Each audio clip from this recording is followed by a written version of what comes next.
বিধানসভার গেটে গাড়ি লাগিয়ে রেখে দেবো। মমতা ব্যানার্জি ঢুকবে আর বেরোবে, দেখবে ওর দলের গুন্ডারা কি করেছে একটা বিধায়কের গাড়িতে। ওর দলের গুন্ডারা একটা বিধায়ককে কিভাবে আক্রমণ করেছে। এই অবস্থায় গাড়ি 2026 সাল পর্যন্ত। নওশাদ সিদ্দিকী কি জিনিস, আব্বাস সিদ্দিকী ছোট ভাই কি জিনিস, আজকে কলকাতা রাজপথ বুঝে যাবে। হয় ইস্পান নালে উসপার।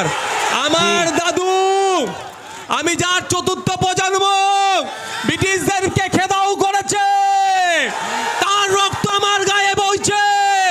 বাংলায় অরাজকতা আমি হতে দেব না।